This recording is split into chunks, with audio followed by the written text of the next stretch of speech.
Hello, this is Ramona Watts, your Dream Family host, and today I have with me Nicole Turner, who prefers to go by Nikki. I'd like to tell you a little bit more about Nikki. She earned her master's degree from Long Beach State and has been a licensed clinical social worker since 2003. Nikki has been doing bully prevention presentations for over 15 years at various schools and after-school programs, primarily the Boys and Girls Clubs. And I have been privileged to actually go to several of her assemblies that she did in the elementary schools, and it was an amazing sight to see how well the children responded to all she had to say. So Nikki is really extremely passionate about keeping children safe and teaching them ways to be their best and happiest self. And that is her specialty. So with that, without further ado, let me introduce you to Nikki Turner and let's get started. Aloha, Ramona. Thank you so much for having me today. Okay, well, let's get started. So first, why don't you tell me a little bit about how you explain bullying to the children at the school and explain it to parents as well? Well, I talk to kids and parents for that matter about bullying in the sense that we all are pretty aware what the problem is, but I try to get very specific in terms of my definition of what bullying is. I go through different types of bullying and some of the structure of it.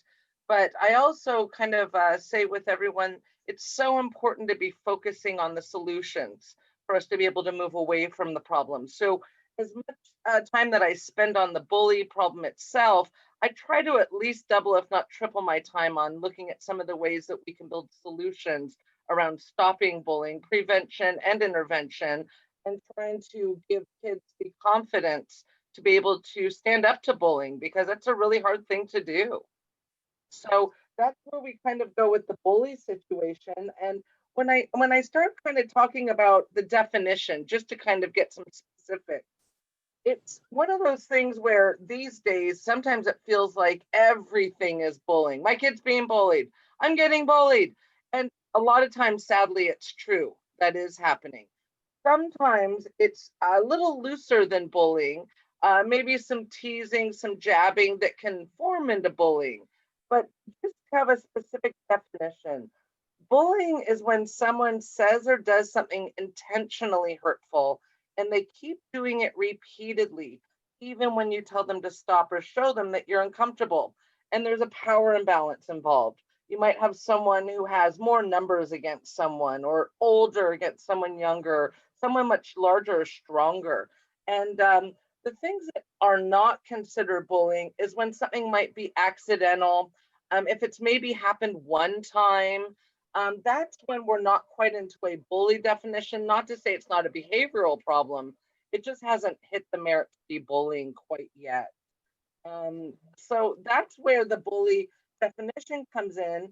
And then, it's the problem is with bullying is about 90% of bystanders, the people who actually see bullying, tend to be passive and either do nothing or they join the bully and perpetuate the problem. And what I try to teach the kids is the approach of being an ally. And an ally is someone who has the confidence and strength and intention to actually stand up to bullying.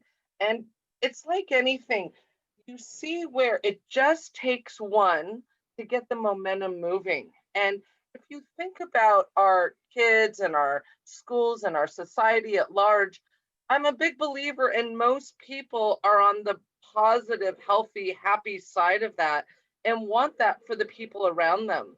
But due to emotions and fear and the things that stop us from taking positive action, that's what takes kind of the pause where people see a bully situation and they don't do what they could do to stand up to stop it. So I really focus on allies and the power of an ally and what that means. And it's a couple of different reasons people don't stand up to being allies is one, people are afraid of sticking out from the crowd.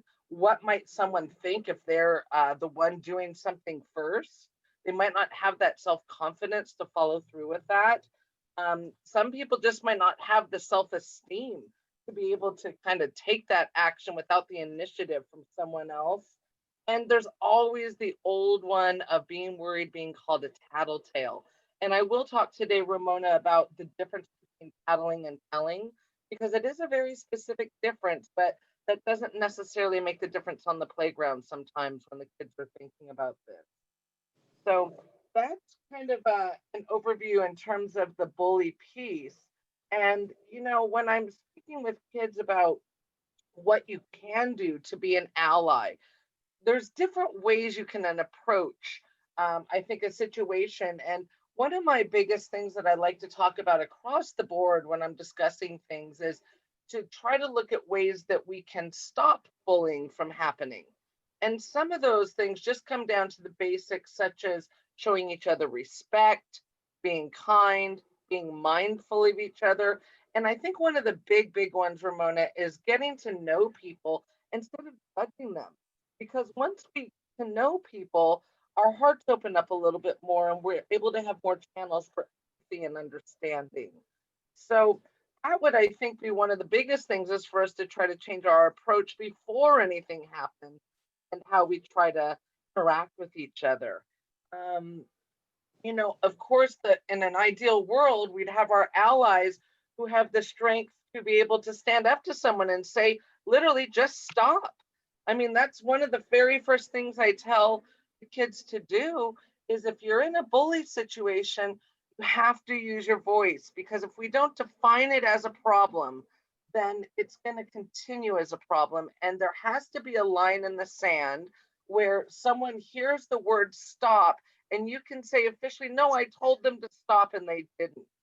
Now, it's hard sometimes to use that word stop when you're the one getting bullied, which is why then we look to our allies, those around us who will then be our voice where we're in a position where we're not feeling quite at our full strength, particularly when we're getting bullied and we're feeling squashed ourselves. So that's where I would say to allies, be the ones to stand up. It only takes the one. Say stop. Get your friends and do it in a non-aggressive way. As I always tell the kids, you cannot out bully the bully. That just creates more bullying. So we need to make sure that we're taking an approach that's more proactive with positive twist versus trying to drop down to the level of behavior where the problem exists. Does that make sense, Ramona? It makes a lot of sense, and I can see that parents could easily do role playing with their kids at home and say, this is what it looks like to be an ally, and stand up and say, stop. Oh, So, I love it. Yeah, I love it you bring that up, Ramona, because that would be exactly how I would introduce this into the schools, is I would kind of give an idea and some information, and then it's like everything in life. We have to actually live it out. We have to act it out. And that's one of my biggest tips to parents. I appreciate you bringing it up, is actually starting this kind of discussion and dialogue with their children early before there's a bully situation, so that it starts becoming the norm to be able to talk about these things and not wait until the emergency moment to then all of a sudden start trying to go through everything and figure out how to dissect this and make this happen, versus it just kind of being a natural way that the family interacts. So I think a role playing idea would be a great way to bring that in and kind of do some different scenarios. And really, this lends me into one of the main pieces that I would say I think is the best prevention to negative behaviors, bullying specifically, is trying to work on our communication skills, both at home, with our peers, in the community, at school, and of course at home. That's what we're looking to our parents to do. And of course, the parents that are joining our conference, they're the ones who are interested. They really want to be able to find tools and techniques and ways to be able to better connect with their children and give them all the kind of strengths and abilities that they can have moving forward into a world that can be really unpredictable at times. that's for sure. With that, why don't you tell us about tattling versus telling? Because I'm assuming you can actually, that's something that that would be helpful for a parent to be able to explain to their child as well. And then into what you actually teach them about, um, prevention. Yeah, you got it, Ramona. Well, with tattling versus telling, you know, telling, as I share with the kids, there's really five main points to it. And telling has the purpose of keeping people safe. So when you see a situation, and if you're seeing a bully situation, 100% every time someone is not safe. They might not be emotionally safe, mentally, physically safe. So in that situation, you're already in the category of telling. The other part of telling is it's when you actually need help from an adult, and it's not a problem that you can handle on your own, particularly in a safe way when it comes to bullying. Tattling is also a situation that would be identified as important, and it also might be harmful or dangerous or potentially threatening. And the other thing to promote telling or reporting to our children is when you see that someone's doing a harmful behavior that's on purpose. And so those would be the criteria that really kind of promote this is the time to make sure you go tell, get some help, or use your voice. The opposite of that would be what we call tattling. And that really has more of the motivation of trying to get someone in trouble versus trying to keep someone safe. Usually, in a tattling situation, you might have something that you could handle by yourself, or it's just really pretty unimportant in general. It's a harmless situation, and the behavior is generally accidental. And you might see this a lot of times, maybe in a classroom setting where someone's maybe, let's say, supposed to be paying attention to the teacher, but instead they're writing a note to someone. And so the person next to them decides to raise their hand and tell the teacher, oh, Miss Nikki is actually writing a note right now while she's supposed to be watching you. That obviously would fall more into a tattling situation versus a telling because it's pretty benign. And it's really none of their business. They should be focusing on the teacher themselves, just to give a little bit of an example. So that just kind of gives a little bit more of a clear pathway so that when you're kind of speaking with your children, you're able to just kind of give them a structure to what makes a telling situation and a reporting situation a safety issue versus something that's tattling and just trying to get someone in trouble. And so, as we kind of move into what I call my ally strategies, as I said, one of the main parts to that is I think trying to develop and nurture open and healthy communication. And that is one that really it takes daily practice, and it takes, I think, kind of an intentional effort to try to move forward with learning it. And as I was digging more and more into communication and learning about it, I was actually really shell shocked to learn the breakdown of communication. And it's broken into three categories, Ramona. And the three categories are words, tonality, and body language. And you think about how communication is worked up and how we interact with each other. And, in my mind, I always kind of thought the words were the most important thing you're saying. But it turns out that only is 7% of communication. Mhm. What attributes to more in the verbal part of our communication is our tonality. It's how we're saying our words, it's our inflections, it's our pacing, it's our volume. We always know that when you say, for example, if I was to say, I'm so happy today, it actually is congruent. It sounds kind of believable. But if I were to say, I'm so happy today, that doesn't actually, the words and the tone don't match up. And you're probably going to take way more of my tone out of that because no matter what I just said, you heard and felt actually that I was pretty grumpy when I was saying it. So I thought that was super interesting just to be mindful of when we are communicating, what and how we're communicating really breaks down into some interesting ways in terms of how the listener is receiving it. And then the other piece of that, Ramona, is body language. And I was fascinated to find out that 55% of communication is body language. And so, again, you literally could never speak another word again. And what your body language, which would be your movements, your appearance, eye contact, gesture, facial expression, all of those things equate way more than half of even your kind of verbal of what you're saying.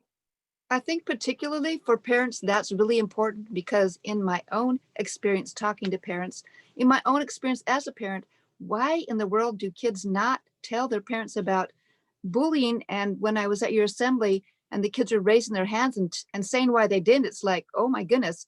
So for a parent to be able to watch their children's body language, I think is particularly important. Oh, that's so good, Ramona, because again, if I'm kind of going back to this initial piece on communication, I have such a emphasis on it because it's so important to be able to start talking early about the topic of bullying and safety and ally behavior so that the kids can start getting more and more comfortable with it and it can start being, as we talked about, role played in practice. But there are so many barriers that generally stop kids from talking to their parents about getting bullied. And one of them just comes down to, it's just embarrassing.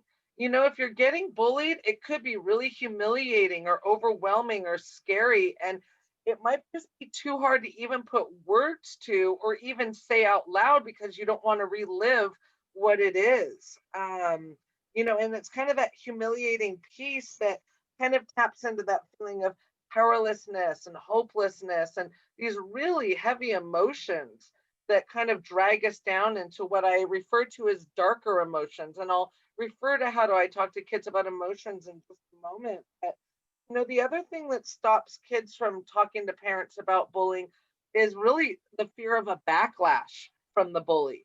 Because if you tell your parents, then the fear is they're going to maybe go tell the teacher or the principal, and then they're going to go to handle the bully. And then once they handle the bully, they really didn't handle it, strong enough. And the bully's then going to do backlash that's going to make it even worse.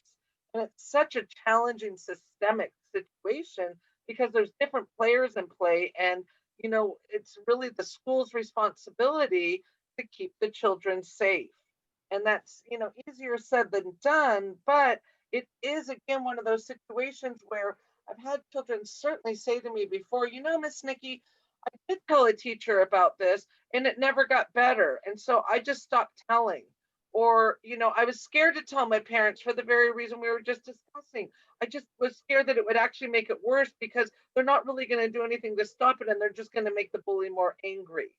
So that's one of the barriers. And the other one is, again, if I go back to this kind of passive bystanders versus kind of active allies, kids are afraid of, I think being able to stick out in a crowd as well, so it's one of those where now you're in the potential problem of having even your friends alienate you because they're afraid to side with you over the bully, because it's easier just to lean in and either be neutral or do a little bit to encourage the bully to make it appear like they're on that side so that you don't then get targeted by the bully by being the friend of the one that's the victim. So, it gets really convoluted at times. And I will say to parents, the number kind of 1 and 2 reasons why kids won't tell about cyberbullying specifically is because they are fearful that their parents are either one, going to limit their online time, or they're going to supervise them. So they literally would rather just go with the punches, get bullied online, have all these terrible things happen to them verbally and the things that kids join in on, rather than telling their parents to try to get help for the fear that they're going to lose computer time. So those are a couple of the barriers and reasons why kids are actually pretty resistant to reaching out to their parents to kind of let them know about the bully situation. That sounds a little daunting for parents trying to navigate that. But to be aware of it obviously gives you the opportunity as a parent to investigate yourself, how you can be a part of being an ally for your children. And, just gives you a chance to be aware. Well, it does, Ramona. And, that kind of again is going to anchor us back into communication, because so much of how you're interacting with your child and asking questions makes a difference. And if, maybe I could just take a moment to just share a little bit about the differences between open-ended question versus close-ended question. Because, the way we want to gather information, depending on what we want, you want to kind of go with a different style. I'll maybe start with close-ended questions, because with these, this is where you're asking a question where it's kind of just giving you the facts. It's kind of an easy and quick one to answer. And really, this is when the person who's asking the question is kind of guiding the conversation and keeps control of the direction of the conversation because they're keeping it to yes, no answers, basically. Um, it requires the questioner to do a little bit more of the work because you're trying to create a pathway to get your answers, questions to your answers, or answers to your questions, excuse me. Um, Versus your open-ended questions, they're going to give you a lot longer and kind of more depthful information that's going to give you more useful information. It asks the person to think and reflect more introspectively, and gives you more insights about their feelings, which is going to be extremely helpful when we're talking about a bully situation. You really want to kind of get to the bottom of what's bubbling up inside and the emotions. Um, so, for an example, Ramona, like an open-ended question might sound like, what happened on the playground today at recess? Versus, did something happen today on the playground at recess? You see, in the latter one, you're getting a yes or no, where in the first one, what happened kind of opens up, well, what was going on? It gives you a little bit more information. Another example might be for close-ended. Uh, do you know which kids were involved in the bully situation? Versus asking, what are the names of the kids that were involved in a bully situation? So that kind of just, as far as trying to give some different styles to how you ask your questions, it does make a difference depending on what you're wanting to do. If you're wanting to literally nail down a yes or no response, use a closed-ended question to just get that yes or no. Unless you're wanting more information, then you're going to want to go into a more open-ended question direction. So I think those would be a few of the better tips I would say about the communication. Um, and of course, active listening is going to be key, especially when you're wanting to build trust and rapport around bullying with the kids.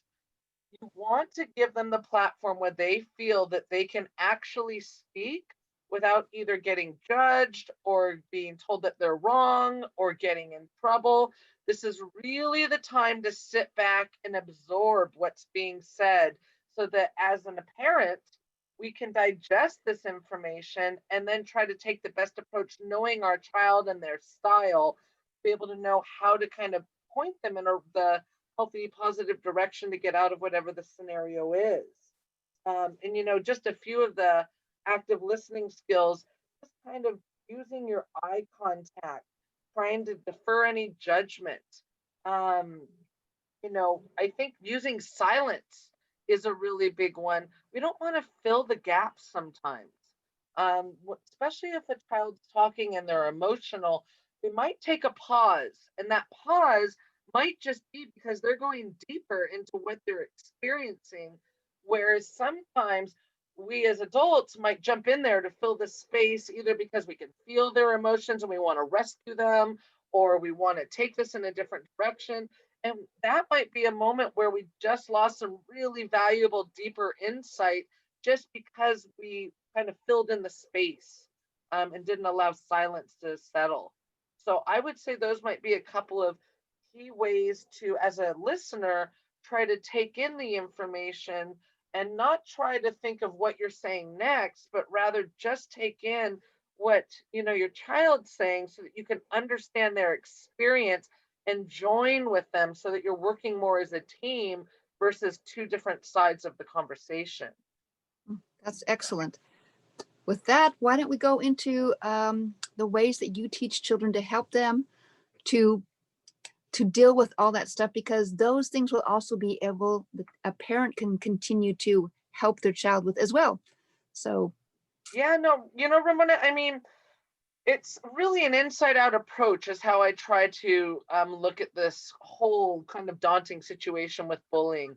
And I really believe that if we can each as individuals go inside and kind of work from the inside out, we're going to form more strength internally to be able to deal with these kind of issues of bullying. And so I always start with the kids with just kind of giving, I call it the emotions 101 to start. And I try to, emotions and feelings, they're so complex and challenging for all of us. I really try to keep it into two pretty simple categories of you're either in bright emotions or darker emotions. And those bright emotions are going to be like our happy, joy, silly, playful, those type of feelings. Whereas their darker emotions are going to dip more into things like fear, sadness, depression, anxiety. And as I say to the kids, we want to know what we're feeling because the goal, and one of the phrases I'll use with the kids is shift up. And you have to say it with kids in a large group in a fun way where they'll do it. So you kind of do a thumbs up and say, shift up. And then all the kids yell shift up and they always love to yell. So that helps. So, the goal is to always kind of try to get out of those lower, darker emotions and rise up, shift up into the happier, healthier ones. And so the first thing to do with that is to even learn how to identify what you're actually feeling so that you have a place to move. And this also helps to raise awareness in terms of how thoughts impacts feelings, impacts behaviors, and it's one of those things where there's certain things we can't control. As I always kind of share with the kids, feelings themselves, they're kind of like the weather. We can't necessarily control the weather. They kind of come and go and they move around. But our thoughts, we actually do have the capability of controlling our thoughts, even if it seems impossible sometimes. When those emotions start bubbling up, especially the ones like I call it sometimes when I'm getting angry, I can feel my volcano about to erupt. I can feel the lava about to flow out.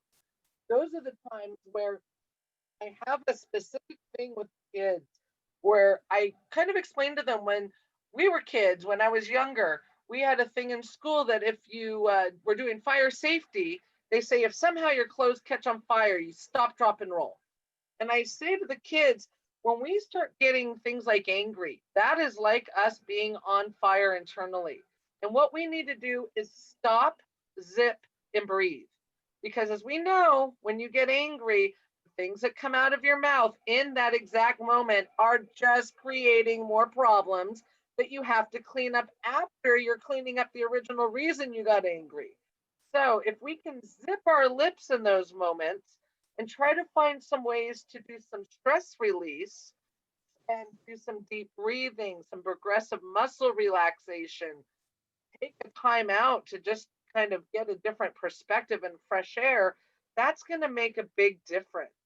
Um, the other part of this with our kind of cognitive piece, where we do have control, Ramona, is where we look at a situation that might be negative. I call it kind of, you know, um, shifting kind of your perspective, reframing your thinking, taking a negative thought and spinning it into a positive perspective. And we can do this just by kind of looking at the brighter side of something. Something might have gone bad. Like I'll always ask the kids, I'll give them a scenario and I'll say, why don't you guys give me a situation where you can tell me you maybe looked at something, in a positive way that went bad. And so a simple example would be I had Eddie, one of my kids, Eddie, where he was like, yeah, no, we were in this huge soccer game and it was such a big one. And I totally missed the goal that was going to win the game for everyone. He said, the positive thing is everybody got around me and gave me hugs and told me that it was okay and I did my best. And then we all went out, we got to have a pizza party. So it was great. And so again, it's taking those moments where we could dwell into what went wrong or is upsetting, but then that's going to feed our emotions and our feelings that are saying, oh good, I get to be upset again, I get to be angry, it's my turn. It's like that movie, if anyone's seen it, Inside Out. That's the cartoon. I thought that was the most genius movie ever because I'm like, oh, that's what it looks like inside my body when I start having all these different emotions. So, it's just a matter of as much as we can control with our brain, our situation, we can help mold our emotions to start going in different behaviors. And when all else fails, we need to behave the way we want to be, which then brings me into some of my more tangible ways that I teach the kids to try to, from the inside out, build your kind of reservoir of strength so that you can go out into the world with confidence and be an ally, stick up for yourself, spread positivity. And one of those ways, Ramona, is through gratitude. And I have to give you a shout out, Ramona, because my number one go-to thing in my presentations that the kids possibly like, oh, do we get to do the platypodipus cards? Is Ramona had introduced platypodipus cards to me, and there's so many great things you can do with them. But one thing in particular is doing a gratitude game with them. And it's such a fun game for the kids because you have this great deck of cards. I'll go out into the crowd and you can do this at home just as easily around the table. And I've done it just intimately with my family. And it's such a fun icebreaker and way to open up ways to be grateful. And gratitude is going to be one of the best ways to help us increase our self esteem. It actually, through gratitude, it opens up your aura in a way where you start making friends easier. It enhances your empathy. It reduces aggression. And overall, it makes us happier and makes us chill out a bit. So, one of the main things I say to kids is every single day, not just on Thanksgiving, find something to be grateful for. And, I remember one time, Ramona, when I personally was in a funk and really struggling to find some gratitude in my life. And there's nothing in front of me that I could find that I was grateful for because I was so wrapped up into all the things that I was unhappy about. And then I really got down to the bare basics and I asked myself, well, what would it be like if you lost your vision? What would it be like if you couldn't walk? And really quickly, I found things to be grateful for. And sometimes it's starting with the most minute things that we take for granted to the most extravagant things that we couldn't believe just happened in our lives that we're grateful for. But an attitude of gratitude that can be practiced daily is going to slowly but surely shift us up. And as I say to the kids, this is not an overnight deal. This is a lifestyle. This is something that if we can start doing at any age, but specifically teaching our children to do, just a moment of gratitude. Literally, it could be every day before I get out of bed, I say something I'm grateful for. I do it every night before I go to bed. I try to find times out the day when I catch myself to do it. You cannot be grateful enough. And so I think kind of the gratitude piece, that is such a massive way to build our happiness and to therefore kind of one make sure that we're not acting in mean bully type behaviors if we were proposed, kind of being that, or also it's a chance for us to be able to try to combat it when we're seeing it out in the world. And some really simple, easy ways to show gratitude, Ramona, literally is smiling. Like I say to the kids, walk down the halls or on the playground and literally smile at someone. It's almost hard not to smile back when someone gives you eye contact and smiles. It's a gift. You just kind of shift someone up automatically by doing that. Of course, saying thank you. My favorite way is going Hawaiian and saying mahalo. But any way you express your gratitude, say it out loud. And another way of actually expressing gratitude that might not seem as straightforward is actually in the moments that you need to apologizing and saying, I'm sorry for doing that. It's actually a way of kind of with gratitude, releasing it and asking for the forgiveness, which goes hand in hand, actually. Forgiveness is another piece that I try to use with the kids. I'll get to in a moment. Kindness is my number one go-to. I call my program Kick. Kind is cool. I use K because it works with Kick. But it's kindness is going to be one of our main things because it's actually taking action with this and putting it into the world. Um, and if you wouldn't mind, Ramona, I might just jump into kindness right now, if that's okay. Definitely. Go right Actually, ahead. thank you. So, when I think about kindness, Ramona, some of the basic concepts behind that, it's really just how you treat the others when no one else is looking. So I tell kids, think about it on the playground. Um, Simple act of kindness. You see that there's a piece of trash on the playground. No one's looking, yet you pick it up and go put it on the trash can. That's kind to so many people, specifically as my janitor calls himself the custodial engineer, would say, thank you for picking up the trash so that I don't have to. It was a kind act. Um, it's also just kind of the golden rule. Let's treat others the way we want to be treated. Go out in the world and actually do that. And it's also one of those things with having the mindset in the true essence of the word kindness. It's trying to do something for someone without expecting something back in return. It's really just offering something. And another thing where it just goes hand in hand with gratitude is expressing that. Um, and interestingly, kind of if I was to go into my emotions and the dark and kind of bright emotions, the underlying reason that actually usually stops people from being kind is usually what that comes down to is an intense fear. And that could be fear of rejection, it could be fear of embarrassment, it might even be fear of judgment. And again, this goes back to that old not really having enough confidence to stick out in a crowd for even positive reasons. It's such a bizarre culture now where it's okay to stick out for all the wrong reasons. Then you're quote unquote cool. So really my goal is to shift the tide of what cool means and let's bring it back to its original meaning. Like being cool actually means being nice, being friendly, being helpful. And again, we're not looking at really elaborate ways to have to express these things, which you can. But I really suggest to the parents start with some real basics by just explaining that kindness can be things like being helpful and considerate, being mindful of others. My very biggest word that I use with the kids constantly, every time I see them, is be inclusive. Find someone who might need a friend and include them because it's terrible to be that one on the playground who's sitting there by themselves and lonely and possibly upset and feeling like I have kids that tell me the worst time of the school day is recess and lunch because those are the times that aren't structured. Those are the times when either they're susceptible to getting bullied or they're just a loner and they feel bad because they don't have any friends.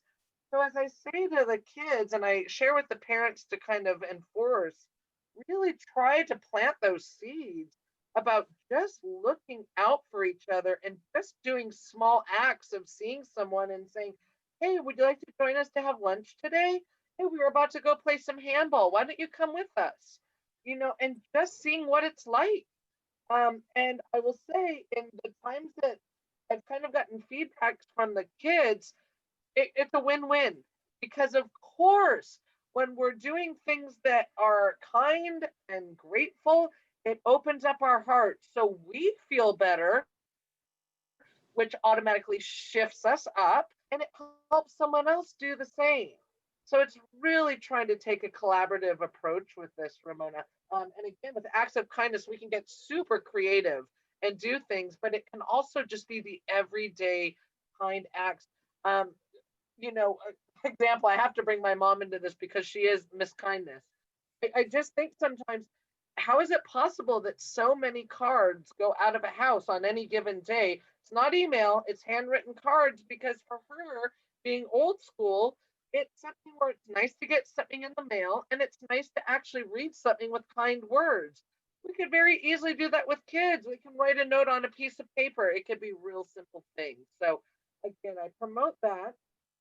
And one of the other things that I would say, and I won't go too deep into it right now just because of time, but I do want to just touch base on some stress management really quickly. But forgiveness is another huge piece to shifting up, opening our hearts, and letting go of things that drag us down into dark emotions. Um, and if I may, I'll just give a simple definition, Ramona, of what forgiveness is. But forgiveness is letting go of anger towards someone who hurt you, or letting go of anger, guilt, or regret towards yourself. In forgiveness, you accept the past cannot be changed. So, with this, it's then saying it's done.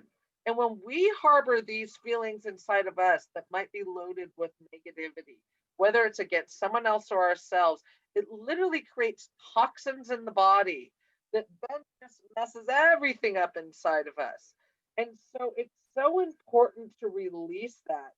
And, you know, I want to also emphasize that forgiveness does not mean, okay, it does not mean that it's excusing hurtful behavior. It's not necessarily forgetting it. It's not being a victim or losing power. Um, it's not surrendering your right to justice. It's literally just letting it get out of your body and mind and heart so that you can clear a path back to some healthy kind of positive emotions. Um, and it's also important to remember it's important to forgive not because another might deserve the forgiveness, but because you deserve peace. So that's my little bit on forgiveness, but I do quite a bit with the kids on forgiveness as well. It's another great way to shift up our emotions because if you think about the things that pull us down, I think my very first kind of way I conceptualized the concept of bullying is I thought of it in terms of an ocean. And I thought of it as either being a weight or being a buoy. It was either things that lifted us up or pulled us down. So if we're finding that things are pulling us down into the darker emotions, that then is impacting our thoughts and behaviors, we have to find ways to cut that cord so that we can buoy back up and get back up to our equilibrium that makes us more effective. Um, how are we doing, Ramona? Let's go through those stress management facts, and then we'll wrap it up with that. Let's do it, Ramona. That sounds great. And so, kind of going into my stress management piece, this is where I really want us to be able to focus our time and attention on being able to just take that deep breath and let it go. And there's definitely some different techniques in terms of how we can do our stress management. But my four go-to are deep breathing, because you can do that anywhere, anytime. And as I kind of say with the kids, even when you're in the classroom, this could be just around test anxiety.